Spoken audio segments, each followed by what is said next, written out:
Bismillah, alhamdulillah, salatu wassalamu ala rasulullah Sayyidina wa maulana Muhammad bin Abdullah wa ala alihi wa sahbihi wa man wala.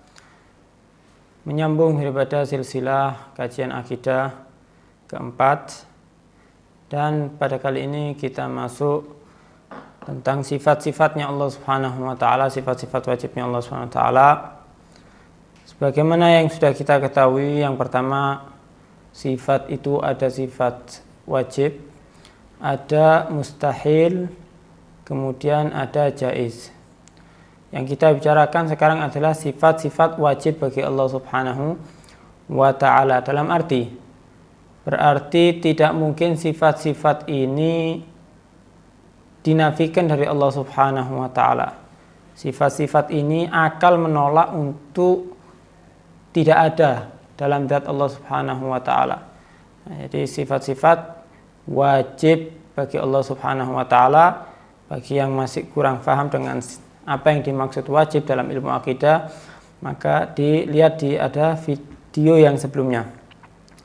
Pertama, sifat Allah Subhanahu wa ta'ala ada yang disebut dengan sifat nafsiyah. Yang kedua, sifat salbiyah. Kemudian yang ketiga ada sifat ma'ani. Yang keempat itu ada sifat ma'nawiyah. Sifat nafsiyah, yaitu yang pertama sifat nafsiyah, yaitu sifat yang menunjukkan murni kepada keberadaan zat Tuhan, zat Allah Subhanahu wa ta'ala. Ya, murni hanya berbicara tentang zatnya Allah itu ada. Nah, itu disebut dengan sifat nafsi. Nah, berbeda kalau misalnya kita mensifatkan Allah dengan sifat Allah Maha mendengar. Berarti mendengar itu dia satu hal yang lebih daripada zatnya Allah. Di samping zat, Allah bersifatkan Allah itu Maha mendengar. Nah, kalau sifat nafsiyah murni hanya menjelaskan Allah itu ada. Nah, ada, ya, sifat ada itu ada dua. Yang pertama, kita sandarkan dengan wajibul wujud Allah Subhanahu wa ta'ala. Ada bisa juga melekat kepada jaizul wujud. Nah, kalau wajibul wujud, ya sebagaimana yang kita sampaikan, tidak mungkin terjadi kecuali hanya untuk Allah Subhanahu wa ta'ala. Nah, maksudnya gimana wajibul wujud? Wajibul wujud berarti menggambarkan kepada kita bahwasanya zatnya Allah Subhanahu wa ta'ala harus ada, tidak mungkin tidak ada. Bahkan tidak ada awalnya dan tidak ada akhirnya. Berbeda dengan jaizul wujud. Ya, selain Allah itu disebut jaizul wujud. Keberadaannya itu jaiz, boleh-boleh saja, bukan wajib. Seperti keberadaannya kita ini. Keberadaannya kita ini bisa ada, bisa tidak ada, tapi Allah menghendaki kita berada. Tapi adanya kita bukan wajib, tapi jaiz atau disebut mungkin. Nah, maka harus kita bedakan ketika kita mensifatkan Allah itu ada dengan makhluk itu ada. Apa yang membedakan? Ada yang disandingkan dengan Allah Subhanahu wa ta'ala, zatnya Allah Subhanahu wa ta'ala, maka dia dikatakan wajibul wujud. Kalau disandingkan dengan selain Allah Subhanahu wa ta'ala, maka disebut mumkinul wujud atau jaizul wujud. Nah, kemudian sifat yang perlu difahami juga ada perbedaan dengan arad. Nah, ini banyak orang yang kurang paham. Jadi untuk Allah Subhanahu wa ta'ala, ya, untuk Allah Subhanahu wa ta'ala, ketika kita lekatkan kepada Allah, harus menggunakan bahasa sifat-sifatnya Allah Subhanahu wa ta'ala, zat bersama sifatnya.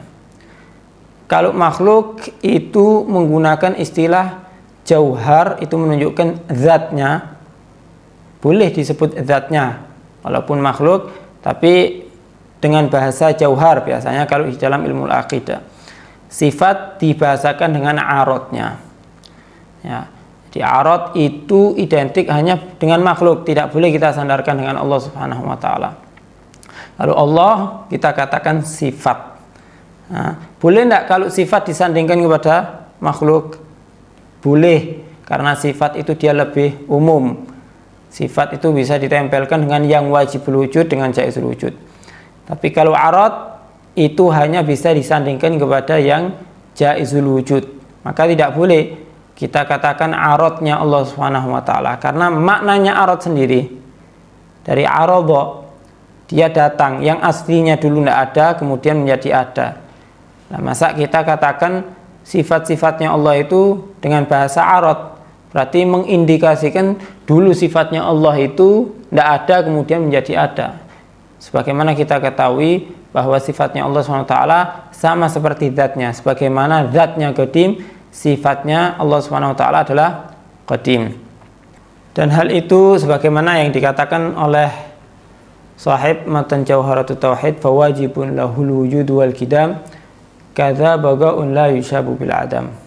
Maka wajib lahu bagi Allah Subhanahu wa taala memiliki sifat wujud dan qidam. Ya, begitu juga baqa, kekal. La yushabu bil adam, yang tidak dicampuri dengan ketidakadaan. Itu sebagaimana yang dijelaskan ada dalam kitab Jauharatut Tauhid.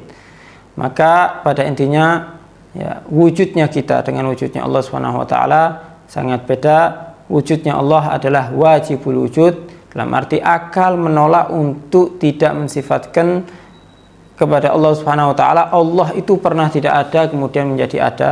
Berbeda dengan kita sebagai yang jaizul wujud, adanya kita itu hanya mungkin, dalam arti dulu pernah tidak ada kemudian kita ada, atau dengan bahasa lain ketika wajibul wujud maka Allah Subhanahu wa taala ya zat yang wajibul wujud tidak membutuhkan kepada zat lain untuk mengadakannya. Berbeda dengan kita yang mungkinul wujud atau jaizul wujud membutuhkan kepada zat lain untuk mengadakan kita. Nah, maka dengan ini kita selesai daripada sifat wujud bagi Allah Subhanahu wa taala. Sallallahu alaihi wasallam wa ala alihi wasallam, walhamdulillahirabbil alamin.